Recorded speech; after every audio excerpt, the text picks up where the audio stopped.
Welcome to the Tournament Poker Edge podcast, brought to you by TournamentPokerEdge.com, the only podcast dedicated exclusively to poker tournament strategy. Now here's your host, Clayton Fletcher.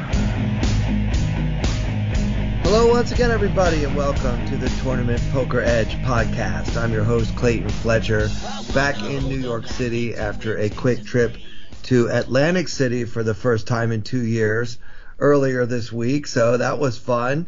I'm joined this week by our favorite guest. I don't even know if he counts as a guest. He's more like a co-host. He's the founder of TournamentPokerEdge.com, and he has a very successful Twitch stream where he lives under the name Killingbird. You guys know Derek Tenbusch. Welcome back, Derek. How are you? I'm doing great, Clayton. How are you today, my friend? Yeah, good. You've been doing some traveling yourself too, right? Yeah, we did we did our guys trip to Atlantic City, actually, speaking of Atlantic City, for the Super Bowl. So that was fun, just like 10 buddies, you know. Not a lot of poker. We did splash around and do some drunken cash games, but no tournaments. In fact, there were very few tournaments running, which I thought was interesting. Borgata had one, I think, the day we arrived, that some of the guys went and late regged, but I didn't play any tournaments. I did play some cash, but mostly I just degened at the sports book and play little craps and roulette and stuff like that. So I got the degen out of me, and then awesome. I'm actually just back from a little work trip to the lake. So we did a little retreat with some of our coworkers and team members and stuff, and talked a little business, but relaxed a little bit too. So that was cool. And actually, I leave in the morning for the coast. I'm going out there to help my parents out for a couple of days. So I'm a road warrior these days. Wow, you really are. That's incredible, dude. Why are you so travel-y these days? Are you just are you like making up for lost time or what? Yeah, I think that's primarily what it is. You know, the things are starting to open back up with the pandemic a little bit, and the opportunity. I mean, we didn't do the Super Bowl trip last year. We've done it, I think, 8 years in a row or something other than last year. So, so we had the opportunity to do that again. But it's mostly just coincidence, I think. You know, the lake trip was just sort of a weird, randomly scheduled thing. And my parents are getting ready to move from the Outer Banks, so they just need some help, like with some heavy furniture and stuff like that. So kind of a coincidence, but I do have kind of a heavy travel schedule coming up, too. I'm going to be out in Los Angeles in June, and then up in Michigan in late July. So, yeah, I have a decent amount of travel coming. I think it's mostly just because things are opening up. So, you know, things that we put off for years are now back on the schedule. Yeah, it was kind of surreal being back in Atlantic City because, I mean, I was there Monday and Tuesday, right? So it's not like the busy time. And like you say, there aren't anywhere near as many tournaments running as there used to be. I was actually at Harrah's, and the only cash games they were offering were 1-2 and 1-3, no limit. So, I jumped in, you know, what the heck. I wanted to play some live. I played in the WSOP circuit event. The main event was on Sunday, so I played in that, and then just hung out for a couple more days after. Not much to write home about. I did win $75 in the cash game, so. Nice. Retirement's near. Yeah. So wait, you're going to LA in June and Michigan in July. When are you going to be in Vegas? That's a really good question. I'll only be in LA for like 2 or 3 days. My birthday is actually in July, but we're doing a June trip for my birthday to see this band that reunites every year for a small concert. So I'll only be out there a couple days, and I'll only be in Michigan a couple days. So there'll still be hopefully plenty of time to hit the World Series at some point in the year. Well, what's the band? Air Supply? I know how much you love Air Supply. Yeah, actually, it's a funny thing. I actually kind of do like Air Supply, but yeah, it's like a very small band that almost nobody's heard of called Blackboard Jungle. They never even had a proper record deal or anything. So it's more of like 200 friends get together at the Viper Room to hang out for a night, and that band happens to play. So. Well, you were right to assume that I never heard of that band. 'Cause I certainly have not.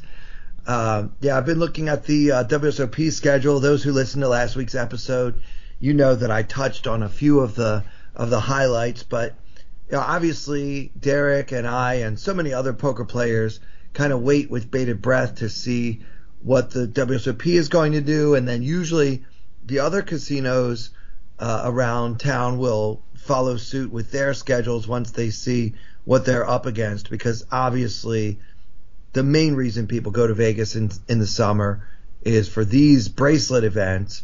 And I'm really happy with the schedule this year. It's one of the first years that I can ever remember really not hearing a lot of players complaining about the schedule. And the complaints they do have are very minor. Mm-hmm. So I think that even though they made us wait a lot longer than they normally would, the schedule appears to have been worth the wait. Have you had a chance to peruse it at all? I have, yeah, and I'm actually shocked you're even going, considering there's no mystery bounty tournament. Well, they're doing something else. They're doing the $1 million bounty tournament, which I think is they just don't want to look like they're copying off of the Win.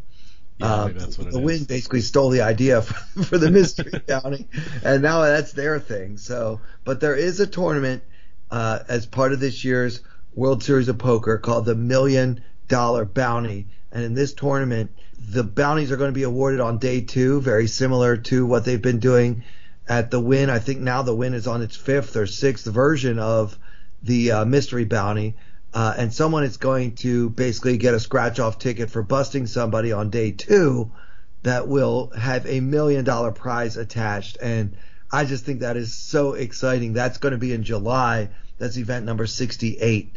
It's $1,000 buy-in, and somebody's going to get a $1 million bounty. Like, how cool is that? That is cool. And the crazy thing about it is you're going to know exactly when somebody hits it because the room is going to erupt.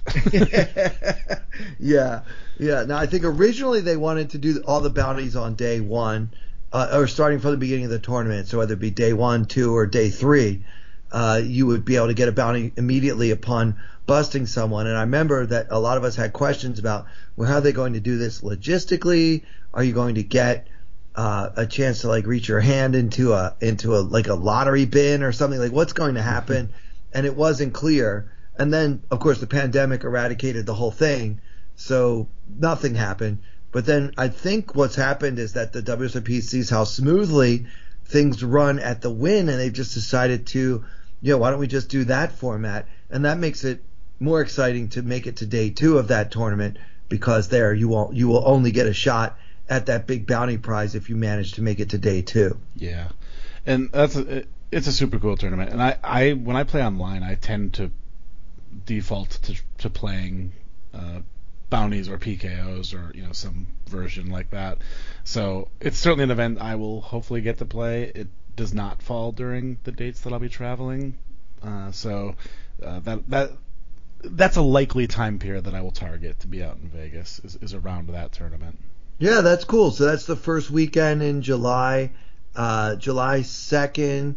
Wait, is that a weekend? Yeah, that's a Saturday. So the first flight is on that Saturday, and then the first flight of the main event is the next day. So Derek, you could just come, grab yourself $1 million by busting the right player in the $1 million bounty, have no sweat buying into the 10K main, and maybe win that one too. How does that sound? Yeah, I like that strategy. And the mini main event too is that Friday, so it's kind of it's a pretty cool time to roll into town. Play the mini main, play the $1 million bounty, play the main event, and then of course they're still doing the thing where they run sort of a little series of tournaments after the main. So even if you happen to bust the main event, you still have some opportunities to play. Yeah, plenty of stuff to play. So if we go back to the beginning, obviously it starts May 31st. But that's just the casino employees event, which is the traditional first event of the season. And then they're doing something new. Event number 2, also on May 31st, is a $100,000 high roller bounty event. So Derek, like you just mentioned, how bounties are getting more and more popular, be it a PKO or a mystery bounty or just a traditional bounty tournament. And here they're even going to have a high roller bounty, which is a $100,000 buy-in with $25,000 bounties on each player. So that's going to be insane. That's going to be wild. Somebody's going to collect a bunch of those bounties and be a millionaire right off the bat, which will be quite a way to start the World Series at the new venue, which is going to be the Horseshoe, or as I like to call it, the best place to be burglarized, Bally's. Well, now the good thing is you can go there without feeling bad because it's not Bally's. So that's right. You're kind of, it's a fresh start for you and them. Yeah, and maybe a lot of people don't even realize this, but they have a new owner. Harrah's Entertainment or Caesars Entertainment, whatever, was purchased by this other company called El Dorado Gaming. So, maybe things will be different. Generally speaking, when the casino industry consolidates, it's not great news for the players, but we'll see. Maybe a coffee at Starbucks during the WSOP won't be $28 this year, but we'll see. Well, I did already see that they are not allowing All-American Dave's to serve food at the new location. Oh no! So we're losing Dave's? Yeah. So I saw a bunch of people were trying to help work that out. I have not seen the result of those efforts, but hopefully it'll be back. I actually don't utilize it a ton because I'm a terrible unhealthy eater. But I know poker players in general love those guys. So hopefully they can figure that situation out. Oh yeah, I never even thought about that. How this move might affect All-American Dave's because just that's been such a staple of the World Series for so long. Yeah. You would think that they would want to keep that around because, like you say, the players love it. But I guess if it's, it could be like a licensing thing or a contract thing or who knows what goes on behind the scenes, right? Right, exactly. Yeah, it could just have something to do with the other restaurants at that location. Maybe they have a contract that says no food trucks. Who knows? But hopefully they can figure it out because they've spent a lot of time building up that brand associated with the World Series, so there'll be a lot of people looking for them. Yeah, All-American Dave makes most of his money for the year during the WSOP, so we want to keep Dave in business. We love Dave. All right, well then after the calendar turns to June, we've got something. They're doing a lot more of these this year, different price points. So it was like kind of you could find like a $400 or $500 tournament up to a $1,500 tournament, and then the next price point was mostly $5K and up. But they're doing some more like $2,000, $3,000 events, including on June 1st. There's a freeze out, a $2,500 freeze out. I'll be interested to see what kind of field those tournaments attract. If those do well, because that's kind of in my wheelhouse. Like I could play a few more of those slightly larger buy-ins, but I wouldn't want to enter a bunch of 5Ks. Mm-hmm. Even if I really had the bankroll to play a ton of 5Ks, they generally get the toughest fields of the summer. Yeah, that one will be interesting because, a few days later is what they're calling the housewarming, which is sort of the kickoff, like low buy-in tournament. So I think a lot of recreational players will probably time their arrival for that tournament, which means that 2,500 could just be full of people who busted out of the high roller 100K tournament and a bunch of other pros who are just looking for something to play that day.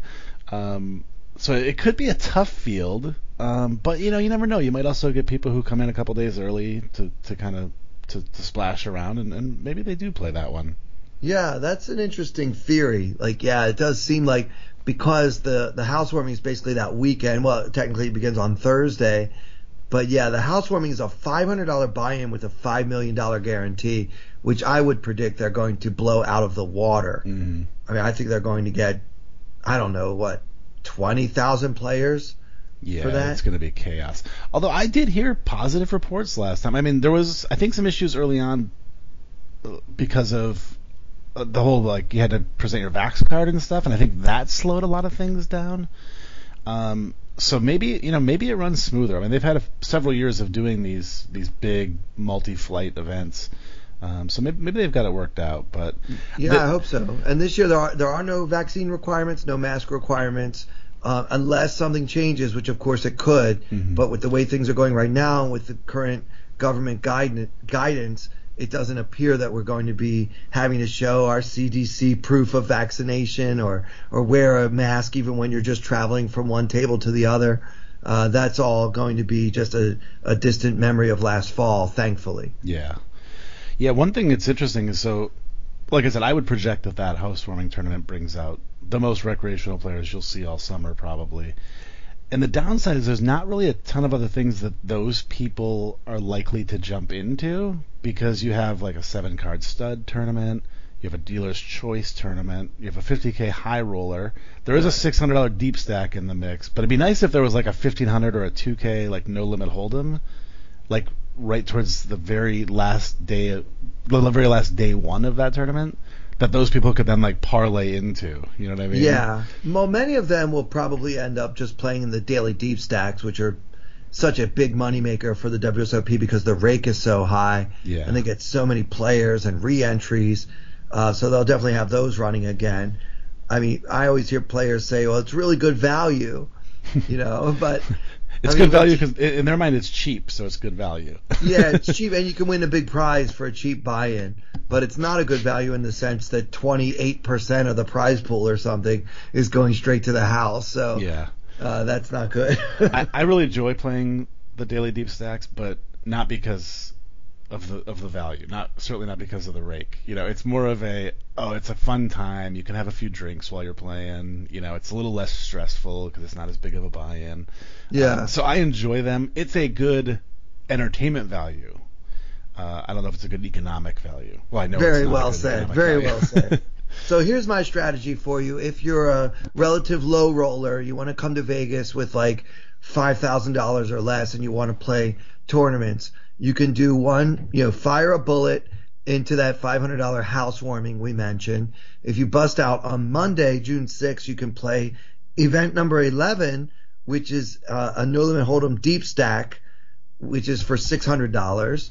All right, so now we still have like three or 4,000 to play with. You could jump into on Tuesday the $1,500 six max, which I can tell you from experience that tournament attracts a very wide range of players. So there'll be tons of pros, but there'll also be, believe me, plenty of amateur players taking a shot at a $1,500 bracelet in that one. And six-handed, the table draw matters so much more than it does at a full table, I think, because if you're at a table with, say, 3 or 4 recreational players and you have 8 opponents, that's one thing. But if you only have 5 and 3 of them are recreational, you're in good shape. You're loving that. Yeah, and it's not just for the comfort factor, but I've played, I think, 2 six-max tournaments at the World Series, and they're always my favorite other than the tag team. Yeah, it's a good time to jump in and play six max, and man, just talking about this stuff gets me really excited. Yeah, I was reading a tweet today, and somebody was talking about how the schedule coming out is like Christmas Day, and it dawned on me that it's not really like Christmas Day. It's more like when the Christmas catalog comes in the mail. And you have to be a little older to know what a Christmas catalog is. But it's literally a catalog of all the new toys and stuff. And me and my brother would go through and circle which toys we wanted, and we'd pull out pages and stuff. And that's more like what the schedule day is like for me. Totally, like Toys R Us or whatever. Yeah. Yeah, so I got you covered. If you want to spend a week and you're a relative low roller, but you really want to take a shot at bracelet glory, on Thursday there's a 1K freeze out, event number 18. So for those who don't know, a freeze out is a tournament you cannot re-enter. There was a time when almost every tournament was a freeze out, and then casinos realized they could make more money if they let people buy in again and rake them again. And then that weekend, Derek, I know you have always been the biggest fan of the Monster Stack. That one seems to be your favorite. I know every year you get excited to play it. I think it's a little earlier than usual this year. It's June 10th. Is that when you're in LA or what? No, I will be back from LA then. I think I'm in LA like June 3rd to 6th, something like that. So yeah, I'll be back and available. I love that tournament. And particularly for people who, one thing people do love about when they're looking for what poker tournaments to play is playability, or getting the chance to be in the tournament for a long time, and there's no better tournament for that, well, other than the main event, than the Monster Stack, because you start out with a lot of chips, and it's a really good structure, so you'll get to play plenty of hands because you start out plenty deep. Yeah, so for that tournament, I mean, the blinds start at 100, 200 with a 200 ante, and I think you get 50,000 starting chips, which is like kind of like the main event level. Mm-hmm. And it's let me see. Yeah, the levels are 1 hour, so the main event they're 2 hours, right? Yeah. But still, like for that buy-in, for that price point, $1,500 to get that many chips, Now, to me, it sounds kind of like torture because it's. Yeah, I thought you might not like it as much. 5 days to get into the money, and then like the min cash is like you win like $1,000 or something. Yeah. But of course, we don't go for the min cash, do we, Derek? Some of us do. No, but I mean, for comparison's sake, like some of those $500, $600 tournaments are 30 and 40-minute levels, so.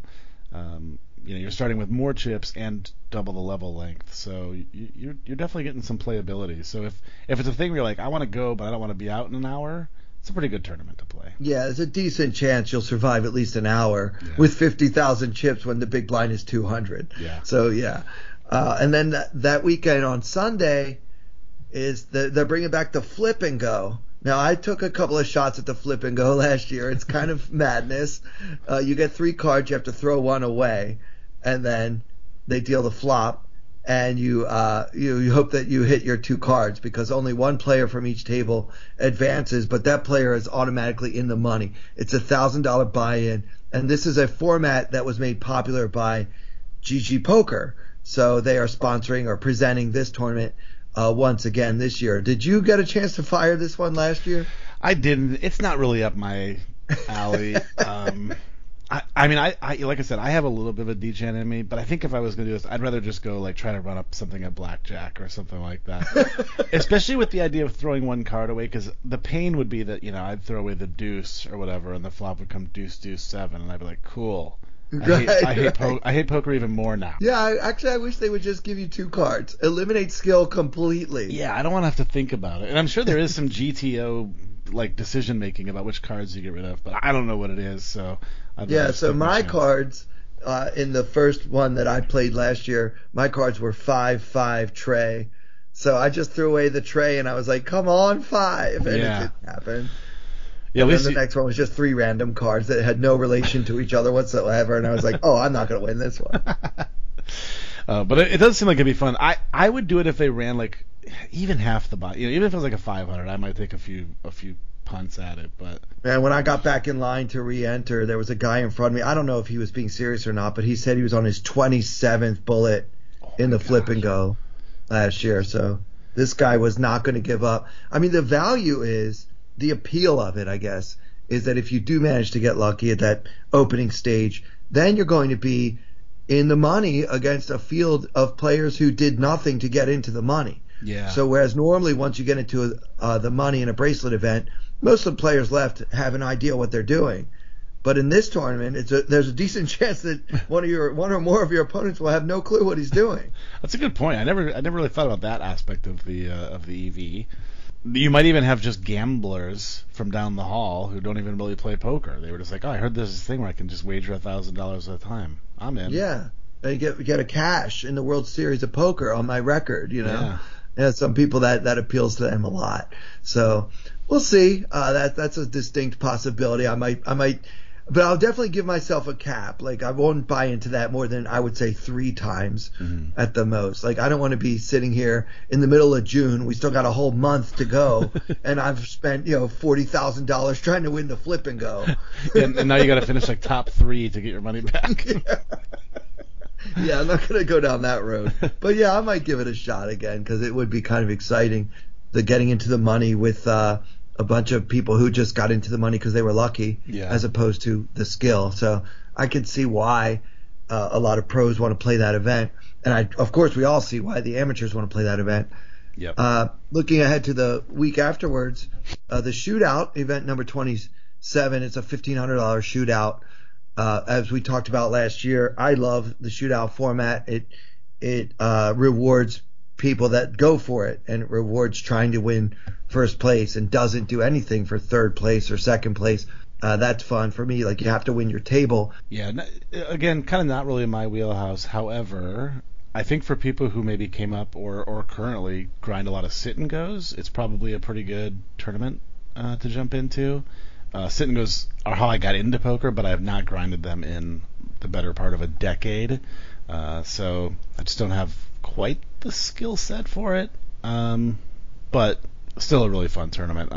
We watched Big Dog go pretty deep in that one year, and it was a lot of fun. Yeah, I remember listening to that when I was just a fan of the podcast. and we had TPE Live. Yes. We were getting updates like 2 or 3, maybe 4 times a week. Yeah. From the TPE house.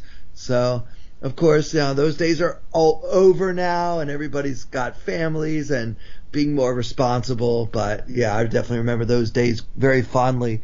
Every time I look through the schedule, it kind of reminds me of the early days and just how exciting this always is. Planning your summer in Vegas. I mean, there's nothing like it for a poker player.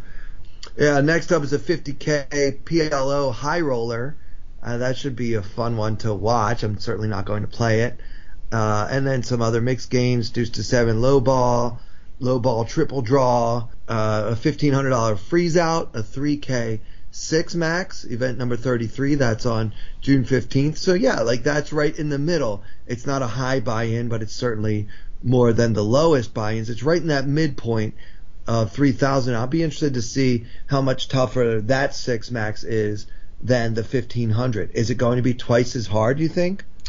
Yeah, that's an interesting question. It might be a little tougher because it does fall sort of right around the time of all those mixed games. So again, kind of when you're thinking about recreational players planning their week, they might look at that and go, well, I don't play deuce to 7 triple draw or horse or any of that stuff. Maybe they would play that 6 max if it was right next to the monster stack. But they may not, just because it falls, in between a lot of mixed games. Because after that, there is a freeze out, no limit, but then there's also like a mixed big bet event, a 7-card stud. So people might just look at that one and go, well, I don't want to go that week because I only play no limit hold'em. Right. Yeah, good point. So the Millionaire Maker is that weekend, the weekend of June 17th, 18th, 19th. And, we love the Millionaire Maker. It's a $1,500 buy-in with a $1 million guaranteed first place prize. So, I mean, that's good times all around. I love when first prize is $1 million and second prize ends up being like 100,000. Yeah. That turns me on because I like to see people go for it. It makes it more fun to watch. Or, of course, that would be the kind of final table I would love to make, where the value of laddering is nothing compared with the value of winning. Yeah, and you'll have a lot of wrecks in that one, obviously, and they might intuitively know that they're supposed to be going for it, but it's not as easy said as done for a lot of people. So if any seasoned vets make it to the final table of the Millionaire Maker, they have an opportunity to run that table over. Yeah, and to your point, Derek, like if ninth place in the Millionaire Maker ends up being like $12,000 and 8th place is $16,000, I'm just throwing these numbers out. I mean, it may end up being way more than that, but let's just, for the sake of argument. But first prize is definitely $1 million. And some of these guys might actually incorrectly care about trying to get 8th rather than 9th because that's a lot of money to them. Maybe they satellite it in the first place. For $175, I won a seed into this thing, and now I can turn 175 into either 12,000 or 16,000. Those are big numbers compared to 175, yep. But they're not big numbers compared to $1 million. Yeah. So that's the way I see it. Yeah, and it's instinctual. Like, we spend our entire careers at least somewhat being concerned about laddering, in a traditional payout structure. But all of a sudden, you get to a table like this, and it shouldn't mean as much to you, but it's not as easy to get into that mindset as we'd like to think. Another thing I noticed on this calendar, on this schedule, is there seem to be more bounties than there ever have been before, including a 1K Super Turbo Bounty No Limit Hold'em Freeze Out event on Sunday the 19th. So if you bust out of the Millionaire Maker, you're looking for something else to play, $1,000 buy-in with $300 bounties. So that's a good time, and it's a Super Turbo. So again, that's going to be all action, and that is actually a one-day tournament, so they're going to get it over on Sunday, June 19th. So if you're just in town for the weekend, you can actually play that one and not worry about having to figure out how you're going to tell your boss you can't come to work on Monday. Yeah, and it'll be a super high variance tournament, obviously, because of the super turbo nature of it. But the nice thing about a bounty is you have an opportunity to minimize that variance a little bit by maybe getting a knockout or two, and the chips are going to be flying because it is a super turbo. So you're going to get some short stacks at your table that you have a chance to pick off. So that is a fun one. If I'm around that time frame, that would be one that I would definitely look at. Yeah, that might be a great weekend. You could jump into the Millionaire Maker, maybe play the Super Turbo Bounty. Yeah, it's good times. Look, let's just say strategically, if you're in a super turbo bounty tournament or any super turbo type of tournament, you should not be looking to make big laydowns. Okay? Yeah, exactly. You got to take your shot when you get one. So we talked about a $1,500 six max and a $3K six max, but on Tuesday, June 21st, there's going to be a $5K six max, and that's one I'm going to stay as far away from as possible. That is going to be a tough field, I'm assuming. Yeah, I think that's the one where you can be pretty sure that it's going to be not an easy field. In fact, I think traditionally people have often said that around that buy-in of a six max is where it starts to become basically the toughest field. And I'm not speaking about PLO and stuff like that, 'cause I just don't know about those games. But in terms of no limit hold'em, I think everyone agrees those higher buy-in six max tournaments are going to be the toughest ones on the schedule. Yeah, and next up after that, you've got your seniors events. Another super high roller. This one's going to be a quarter milli on June 23rd. There's a 2K no limit hold'em. That's a new price point that we haven't seen in recent years. So yeah, they're trying to mix it up a little bit as far as the buy-in levels. And then that weekend, the weekend of June 25th, is the Colossus, a $400 event. I don't know. I don't think they're doing a guarantee for that one anymore. But the original Colossus, I think, was like $565, and first prize ended up being $600,000 or something like that. I don't think the Colossus has the same shine that it once had, but it's certainly, I could promise you it'll be a very large field at that price point. Yeah, 100%. And I think it might have also, I could be wrong about this, but I feel like it used to be more starting days too. It looks like it's just 2 now. You're right, it did. I think it was 4 at one point. Yeah, I think so. Maybe like a morning flight, an evening flight on 2 consecutive days. Yeah. The Salute to Warriors is back. It's a $500 buy-in with a charity component. The Tag Team No Limit that you mentioned before is on June 26th. It's a 1K buy-in. Do you have your team picked out already? I don't. I'll have to see. Well, obviously, A, if I'm going to be there, and then B, who else is going to be there. But I would love to play that tournament again. Yeah, I know you love it. Yeah, you love the tag team. I've probably talked it to death, but that year, me, Carlos, and Mark Elliotto played it together. It was the most fun I've had in a long time playing poker. So hopefully I'll be around for it, because that would be fun. Yeah, well, Carlos fired you. I think he played with Andrew Brokus last year. So. Yeah, he definitely he married up in that situation. Yeah. He's like, I got to get rid of this dead weight. Yeah, for sure. Poker Players Championship, $50,000 buy-in on the same day. So if you don't want to play the tag team and you got an extra $50,000 lying around, you want to play against the best in the world, jump in. I'll be on the sidelines for that one. It's good to have options. Yeah. Super Seniors on June 28th. We're not old enough for that one just yet. They're doing a 10K short deck, which is a very popular game, especially in Macau. I'd bet a very high percentage of Asian players in that one. The ladies event is June 29th. That's a Wednesday. $1,500 super turbo bounty. So we talked about the other one. That's a 1K. This one's 15. That's on June 29th as well. Let's see, we've got a 3K freeze out on June 30th. They did one of those last year. And then that brings us to the mini main event, the $1 million bounty, all on that first weekend in July. So that seems like a great weekend to come. And if you really do well or you're feeling good, you can even buy into the main event, day 1A, on July 3rd. Yeah, and I feel like this might be the year that I dip my toes back into the main event. I didn't play last year. Of course, there was not a World Series the summer before that, so it's been several years since I've played it. This might be the time to get back in. We'll see what crypto does over the next 2 months or so. Nice. It's going to be based on Ethereum. I'm guessing. Very cool. All right. Well, you heard it here first, guys. Derek is shooting his shot. He's calling his shot over the left field wall. He might be playing in the main event. His triumphant return to the main event. I hope that you can. I mean, to me, I would never miss it. There's nothing in the world like the main event of the WSOP. They changed the name of the little one for one drop. I don't know why this year it's called one more for one drop. So I noticed that. Is it going to be the last one? Is that what they're telling us? That's kind of what I read into it when I first saw it, that it might be the last one. So maybe there's going to be no more one drop. That's unconfirmed, but we're just speculating based on the name here. There's a bounty PLO bounty. That should be fun. Event number 74 on Saturday, July 9th is a PLO. I think it's a $500 bounty for a $1,500 buy-in. And then I mentioned this last time. There's no more crazy eights. I wonder if the relationship between the WSOP and 888 Poker is no more, because they've changed that one to lucky sevens. Yeah, that's interesting, because I was actually about to say, I'm like, I think I played this last year, but I'm like, I don't remember playing a $777 tournament, but now I remember I played the 888. Yeah. So yeah, I'm guessing that sponsorship or partnership or whatever you want to call it must have gone away. Yeah, it was crazy eights forever, and now it's lucky sevens. I guess I'd rather have something that's lucky than something that's crazy. That's true. Okay.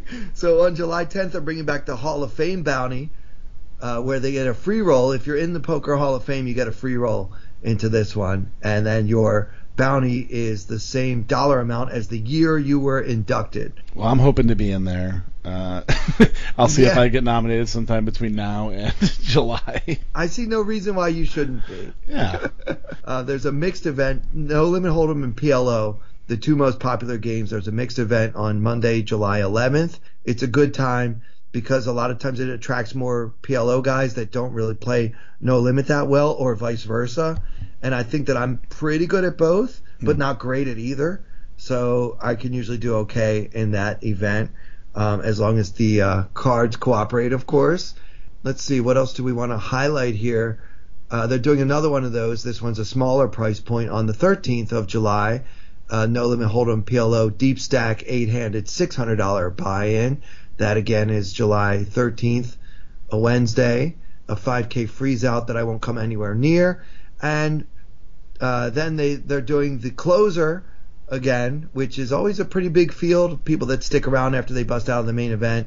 It's the last, the summer saver, if you will, a $1,500 buy-in. Only 2 starting days for the closer this year, and in years past, that's another one where they used to have 3. So it's either Friday the 15th or Saturday the 16th. Those are your 2 chances to buy into the closer. Yeah, and I think I played this one year, I believe, although I might be thinking of the one drop, but again, it'll be a good field because you'll have a lot of recreational players and they're mixing it up for sure. Yeah, trying to get the money back that they're down for the year, or like in the case of Joe Cata, they got 5th place in the event, and then they're just going to go ahead and win the closer just to put a nice little cherry on top of the sundae. Still one of the most absurd things to ever happen. So sick. I hate that guy. Actually, I love him. And then this new thing I wanted to touch on, the Tournament of Champions. If you win a bracelet this summer, or if you win a circuit ring at any point this season, you get to play in a free roll. It's $1 million free roll, and they're calling it the Tournament of Champions. Now, they have done Tournaments of Champions in the past, but this one is a little bit different because it's just the people who win for this year, and there's no buy-in. It's a free roll, which I think is awesome. Yeah, this should be a fun one. I'm probably sure this is true of you too, but I know a lot of people who've won circuit rings this year. Hopefully I'll know lots of people who win bracelets this summer. So it could be one of those ones where we're watching a lot of our friends or at least associates playing in. So it could be a fun one. In fact, I think I just saw Jamie Kerstetter won her first circuit ring. So oh, did she? That's so cool. Yeah, so she should be in the mix.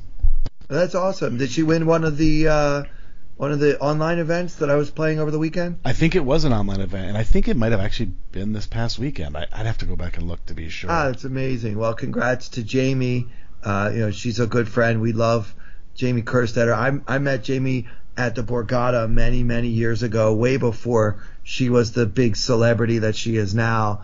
And we played in a sit and go. We got down to heads up, and I was stuck, and I was trying to get even for the day by playing that sit and go. If I win, I have to beat Jamie in order to win. And we had about even chips, and she offered me a chop. And I said, I really appreciate you offering me that because I know you're better at this game than I am, but I have to gamble a little bit here. She said, oh, are you stuck? And I said, yeah, and this one will get me back to even. And she's like, well, good luck. And I just remember I ended up getting lucky and rivering her to win the thing. But just how classy she was, because so many times when I've turned down a chop, people berate me and call me every name in the book. Yeah. And that was my first time really meeting Jamie. I hadn't really interacted with her that much, and she made such a great impression on me that day because I just felt like she had the correct attitude towards somebody politely declining a chop, you know, not being a jerk about it. Well, and she was probably silently like, yes, he said no. It's like, thank God. I mean, for sure, she had the skill edge, but as we know, especially in a single table that's designed to be a satellite, luck plays a larger factor than it might in a different tournament. So it does typically come down to a coin flip or some kind of Clayton luck boxing himself into getting even for the trip, which I remember very fondly doing that day. And then that was kind of the beginning of my friendship with her. And then, of course, she was part of the Grindettes, which was 4 girls who used to like dress in bright colors and kind of attract attention. I don't know, kind of like the Crew. Do you remember the Crew with Dutch Boyd and those guys? Yeah. This was like the lady crew. They called themselves the Grindettes. And it was players that have gone on to big things. It was Jamie, Katie Stone, Katie Dozier, and Jen Shahadi, all of whom have been great in poker over the many years since then. That's back when poker was, you still had characters, you know? Yeah, it was more fun. It really was. Of course, now when we get characters, we just complain and argue about them on Twitter. So maybe we made our own bet as far as that goes. That could be, but if you're looking for characters, I recommend playing 1-2 and 1-3 cash games at Harrah's Atlantic City. There's still plenty of characters in poker. I did have a lot of fun playing. We played 1-2 at Tropicana, and yeah, it was a lot of fun. People were having a good time. We actually played after the Super Bowl, so people, you know, were already in good spirits.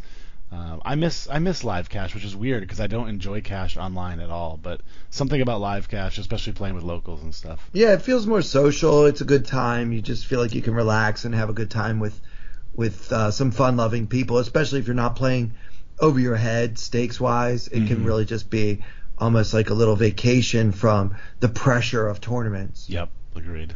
All right, well, Derek, now that we've gone through the whole schedule, but, you know, it's a tradition for us at this point. We always go through the schedule, so I didn't want to miss it this year, and I'm sorry that you couldn't join me last week, Derek. Yeah, we'll have to make sure we get together. Whatever I schedule for Vegas, we'll have to make sure it's at the same time because I had fun playing with you, and I'd like to do it without masks and social distancing.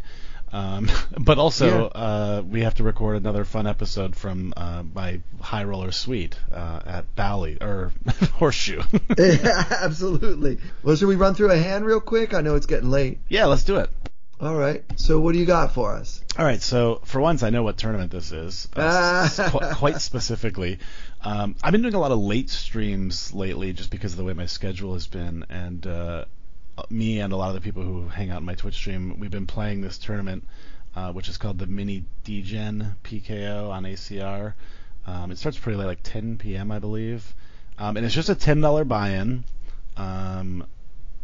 And it's a progressive knockout, obviously. But you start very, very deep. You start with like 50k chips at, I believe, 50, 100. So it's kind of fun, but it's a super turbo, so it moves really quick, which is kind of why we do it. It's sort of the way we end the night. So that's why I specifically remember what this tournament is. And we are very early in the tournament. In fact, I think we're just a few hands in, and I have just doubled up through a guy. So I basically have a double starting stack. The unfortunate thing about that is that the guy I doubled through had 374 more chips than me, so I didn't get his bounty. Oh, that's brutal. Yeah, it's like the most painful thing. But there is good news, and that is that the hand after we crippled him, we get dealt kings, which is this hand. So we're playing 5-handed. I have 101,000 chips at 100, 200. And I am on the button. Okay, so I mean, how many big blinds is that? That's a lot of big. Yeah, I think it's a little over 500 big blinds. Yeah, that's like, is my math correct, or do you have 500 big blinds right now? Yeah. Okay, great. So, and everybody else at the table basically has a starting stack, except for our friend with 374 chips. Poor guy. Yeah. So, we're playing 5-handed. The first under the gun folds, and under the gun 1 makes it 600. And again, we're at 100, 200. Okay, so now you have to wonder, That's early in the tournament, but you have to wonder whether this opening raise is just a player trying to get after that short stack, right? Because their short stack is in the small blind, and everyone can see that's a free bounty basically if you have any kind of hand at all. And I've found that in PKOs, many players correctly open up their opening ranges when there is a very short stack in the blinds. So we don't know enough about any of your opponents, I'm assuming, since it's so early in the tournament. But that would make me wonder what this player's up to. And I mean, of course, we're going to 3-bet with kings, right? But maybe with an even lesser hand, I would advocate for raising here because he could well just be trying to get after that bounty. Yeah.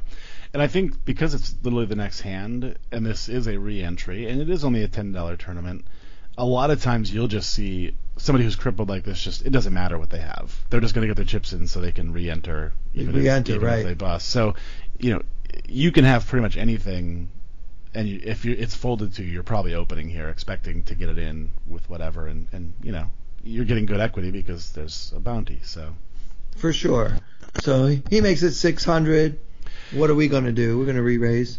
Yeah, so I definitely like 3-betting, and this is kind of my first question in this hand. I almost feel like because we are so deep, and also because people are going to be chasing after this bounty, I'm kind of wondering if we should be making some sort of unreasonable 3-bet size, or a reasonable, unreasonable 3-bet size. I end up going to $19.99. I'll just say that now, so a little over 3x.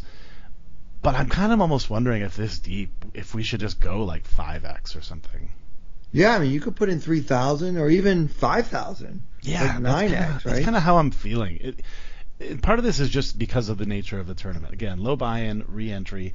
It is a tournament that people tend to seem to splash around in a lot because it is a late tournament that goes fast.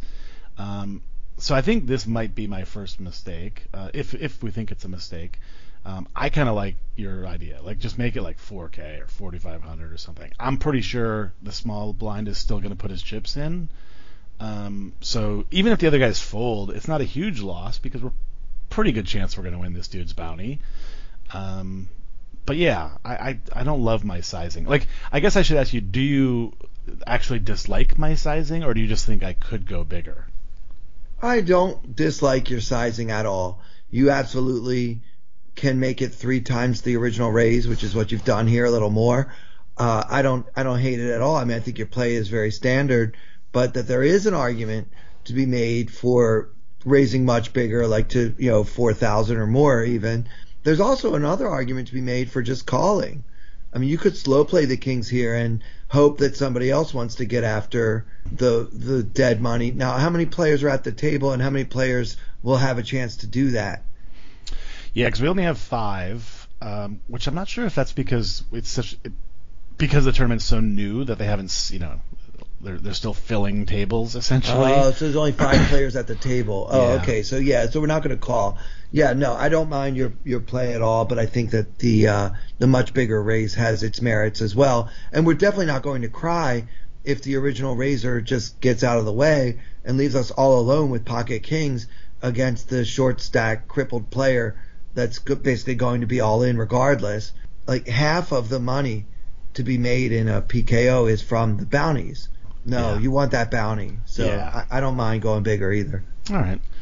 So like I said, we do go to $19.99. Small blind crippled does indeed put in his remaining chips, which is a total of 474 with the big blind, or with his blind in there. And then the big blind calls as well. And the original raiser calls. So now everybody's going to see the flop. Yeah. All right. So except for the under the gun player, who now is probably making the same joke you always hear. Can I have my cards back? Yeah, exactly. Yeah. So Killingbird raised it, and then everybody's just like, oh, I can't wait to get in with him. Yeah. All right. So, which I think is a good indicator that we could have gone bigger and probably still got at least a caller, if not 2.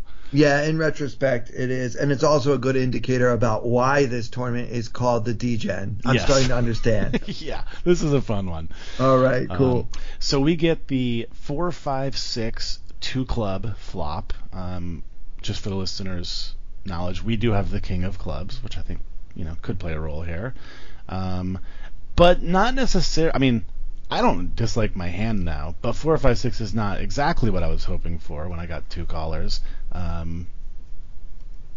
Just because these guys can have anything. Luckily, we're in position, which makes our hand a little easier to play. Oh, this is brutal. With this many opponents, pocket kings against a 6-4-5 or a 6-5-4 flop is really not the flop we wanted. At the same time, of course, there's a decent chance your kings are still good, even against all these guys. Yeah, I'm not sure. I guess, so what, they check to you? Yeah, checks to us on the button. There's 6,600 in the middle. I opt to bet. Yeah, I think I have to bet. If they all check like that, I think I have to bet. Yeah. And so, but the one thing I do think is I think I could probably go bigger. I make it $14.99, which I think is a third. No, that's about a quarter. So yeah, that's a pretty small bet there. Yeah, you're going to get action a lot on this bet.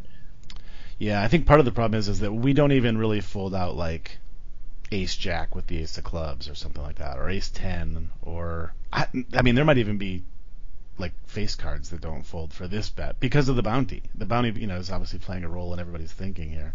Yeah, I mean you're offering them 5-1 on a call, and then there's also the bounty.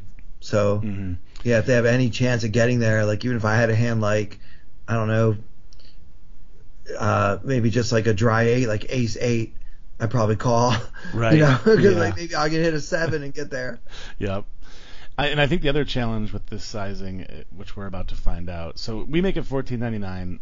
The big blind calls, and now the original razor guy makes it 7,000. And I think this is the second problem of my sizing. If I were to bet 4K here and he makes it 12 or something, we have a much better idea, I think, of where we stand. But by making it so small, his raise could literally just be, well, this guy's betting like 20% of the pot. I can probably steal this from him, and I got a 4, so I can probably beat this small blind and get the bounty. So it's almost like I induced confusion for myself. I hear you. You did induce. You may have induced a raise here, but that's actually not a good reason to bet more on the flop. I mean, when you make this tiny bet, you know that you might inspire someone to take a shot at you, and you just have to call a little bit lighter than you otherwise would. I mean, for that reason, like you say, like if you had bet half the pot and got raised, you might be able to consider folding your kings. But because you bet so small, when he raises, I think we need to call the raise. The only issue is the big blind also calling in between, and he could be slow playing something big. Probably not, because in a $10 buy-in, when there are 2 clubs on the flop, they usually don't slow play. Yeah. Especially with multiple opponents, you have to act. He doesn't want to give anybody a cheap draw to beat him if he has a big hand, but we can't rule it out either. Yeah. This is getting murky, but I'm not ready to fold yet. Yeah, I do remember very distinctly saying, once we got to the turn, saying on my stream, I have no idea where I'm at right now. And I meant in the hand, not in life, but that too. So we do call kind of for the reasons that we just discussed. I think in ways we induce this raise. I don't think we can be folding yet, but we are definitely walking around with a blindfold on right now. Yeah, we don't know where we're at. Yeah. Okay. And then the big blind calls as well. So we are still 3-handed.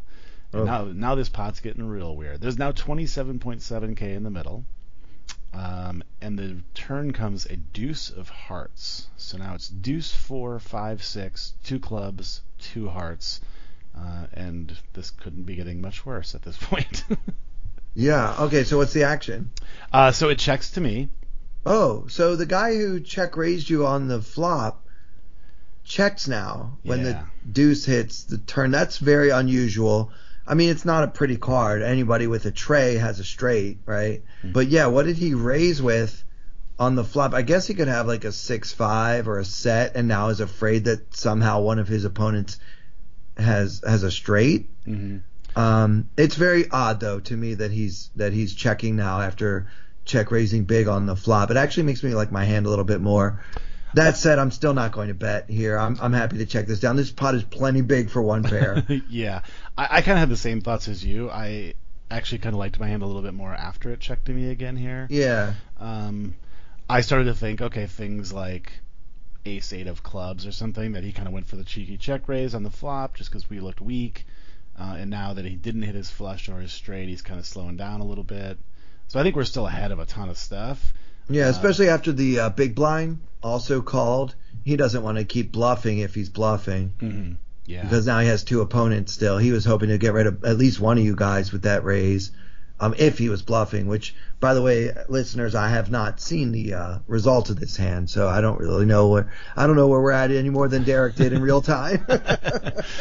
But I do agree with you that betting, I don't think, makes a ton of sense. And really, any bet we make is kind of gonna maybe commit us to this pot. I mean, there's 27 in the middle, and they each have about 40k. So, I mean, I guess we could fire small again or something just to. But I always try to remember Andrew Rocha saying, betting to find out where you at is not a reason to bet. So yeah. I've admitted that I don't know where I'm at right now. So I don't want to compound my mistake by betting to find out where I'm at. So absolutely. So we do indeed check, and the river.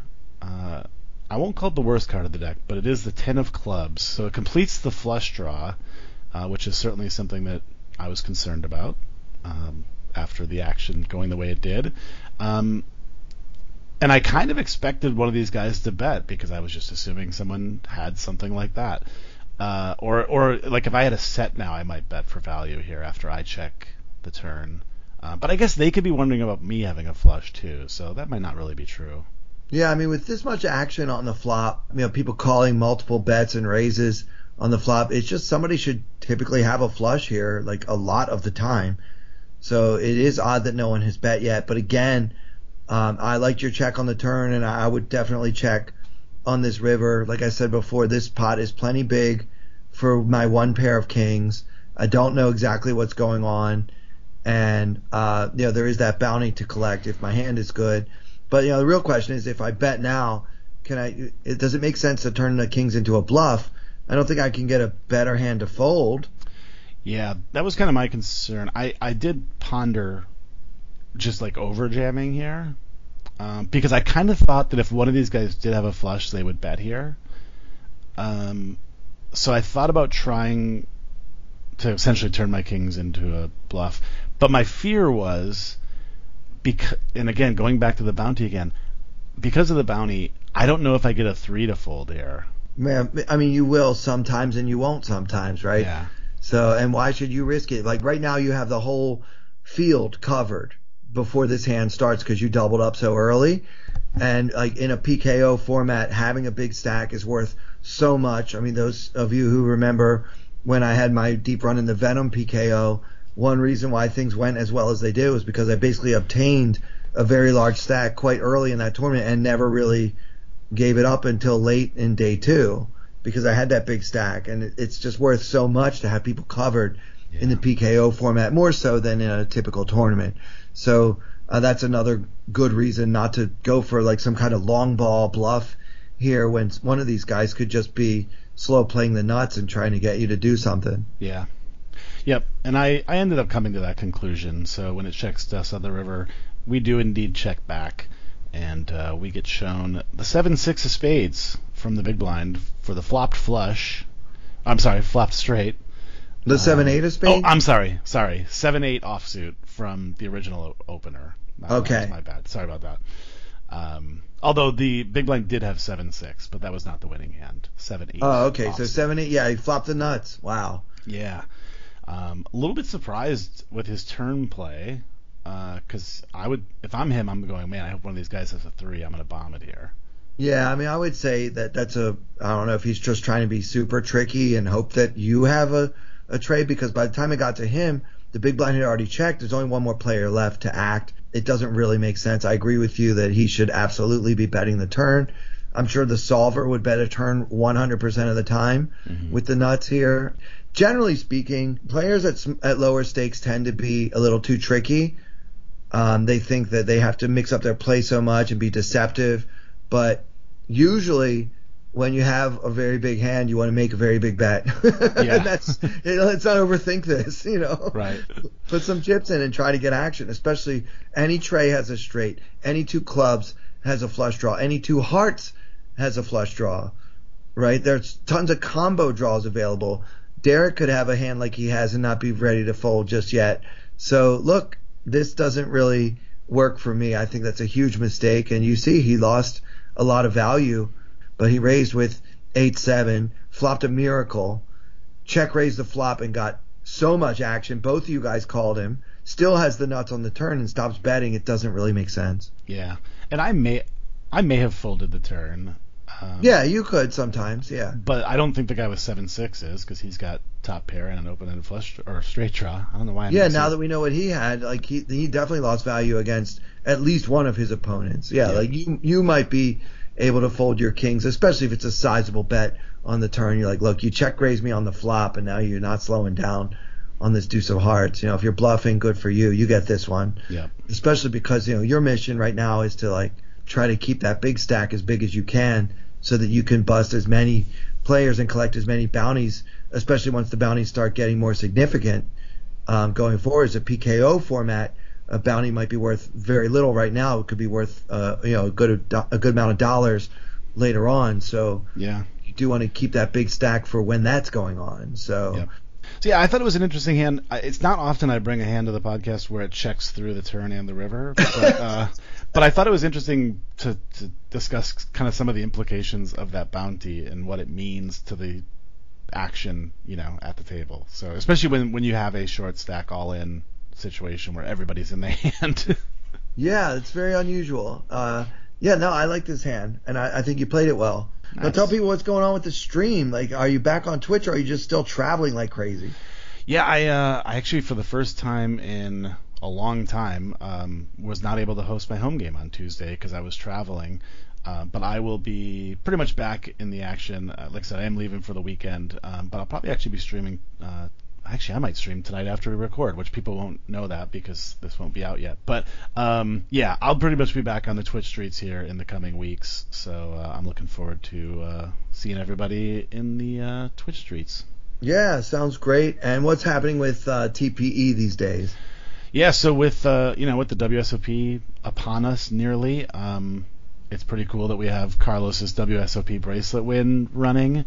It's a 9-part. I feel like the last time I was on, we were about to launch that, but it's a 9-part series, so it's taken quite a while to to get all the parts out. But if you're looking to hone your skills as you get ready to make your plans for the World Series, there's not really many better people than Carlos and Andrew to learn from. So make sure you guys check that out. And then there's a new series running from Colin Moshman, which actually focuses on live play. So good timing for that as well. With a lot of people playing primarily online right now, here's a chance to get a little bit of live chops. Well, if you're looking forward to the first ever World Series of Poker on the Las Vegas Strip, we've got you covered at TPE. And of course, you guys know you can get $10 off your first month if you just enter at checkout the promo code podcast. That's it, Derek. What else you want people to know before we say goodbye? I think that's it for now. All right. Well, for Derek, Killingbird, Tenbusch, and for everyone here at Tournament Poker Edge, I'm Clayton Fletcher. Thank you so much for listening. I wanna hold them like they do in Texas Plays. Fold them, let them hit me, raise it, baby, stay with me. Luck and intuition, play the cards with babes to start. And after she's been hooked, I'll play the one that's on her heart. Oh, whoa, whoa, whoa, whoa. I'll get her heart, show her what I got. Oh, whoa, whoa, whoa, whoa. I'll get her heart, show her what I got. Can't read my, no, she can't read a mile.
she can't read.